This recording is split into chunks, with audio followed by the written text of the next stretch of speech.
Day 3 namin dito sa Taiwan at nandito kami ngayon sa main station dahil nag-book ako ng join-in tour sa Klook and papunta kami ng Jifen at Shifen. Tama ba? Tsaka Jelio Park. Ngayon, ang alis namin ay 8 o'clock. So, ang oras ngayon ay 7:45 ng umaga. So, ito yung pila namin, oh. Yan. Ang yung tour guide, si Boss James Wang. Yan, si Boss James Wang. Let's go.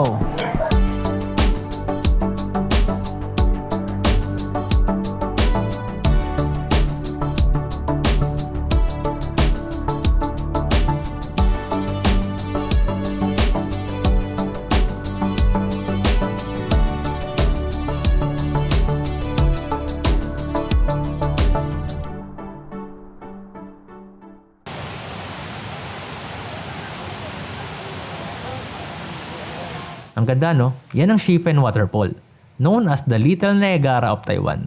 A breathtaking 40-meter wide horseshoe-shaped cascade where powerful curtain-like waters crash into a misty canyon. At syempre, hindi mawawala ang picture taking. Ang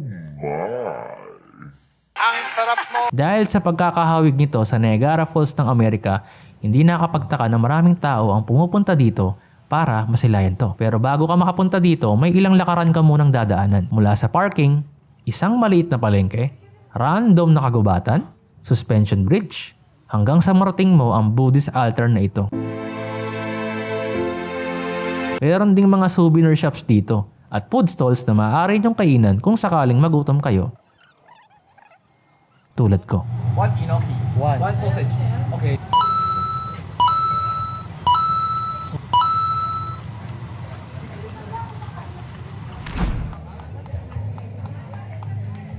A vibrant historic alleyway in Taiwan built around active train tracks, famous for its closely packed marketplace stalls, and the tradition of releasing colorful sky lanterns with written wishes into the air. Bago kami pumasok ay nagpa-attendance muna tong si Boss James.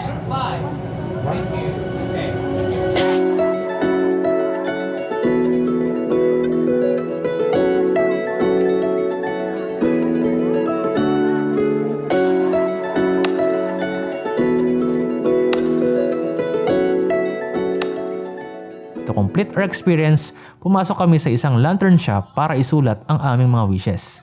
Una nga dito ang success ng aming company. At syempre, hindi mawawala ang success ng ating channel.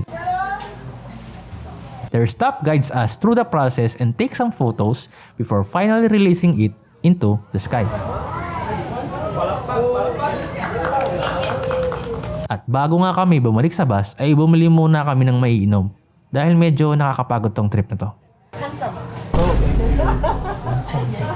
Hindi tayo. Okay. Good. I thought Only handsome. we're about to spill the drinks.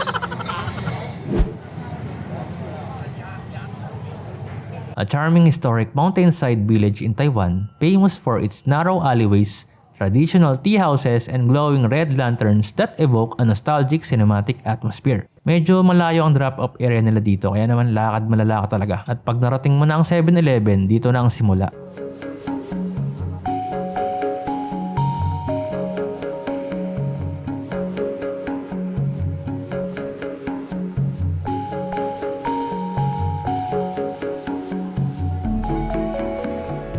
At may binida pa nga itong si Boss James sa amin.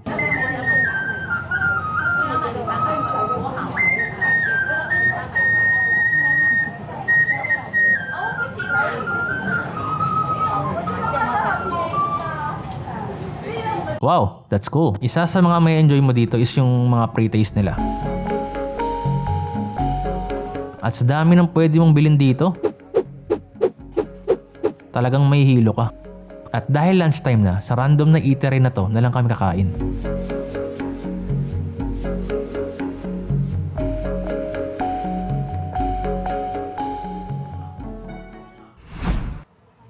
And this is when I realize bakit may note na ganito sa package detail.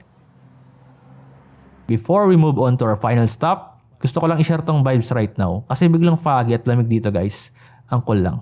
Anyway, let's go at medyo malayo-layo ang biyahe mula dito.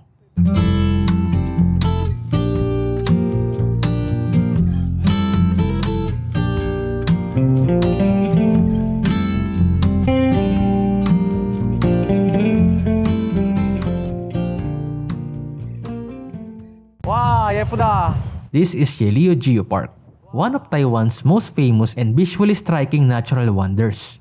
Located on a narrow long coastal cape in northern region, well known for its surreal landscape of mushroom and honeycomb rocks, sculpted by centuries of wind and sea erosion. When we arrived, inorient muna kami ni Boss James. Here and easy, one way in, one way out, right? Exactly the same what I said. I realized na halos lahat ng pumapasok ay nakaponcho. At syempre, nainggit ako. Outfit check.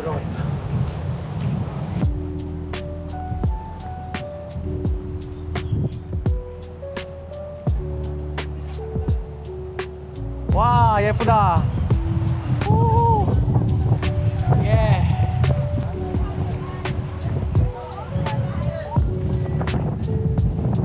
예, boy.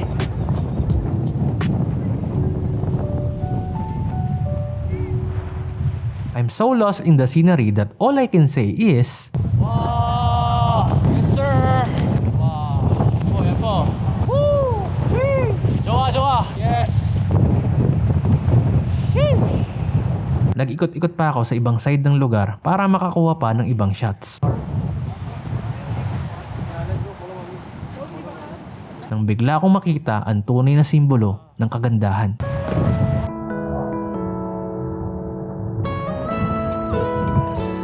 그대 지금 내 가슴에 들어와 사랑을 말하고 있죠 꿈이 아니기 근데? And just like that, the tour has officially ended. Kudos to our tour guide, Boss James, who was so patient with all of us throughout the day. Even though it was quite a tiring day, it was such a wonderful experience. And I'm so glad I got to live it. Anyway, I'll see you on the next one.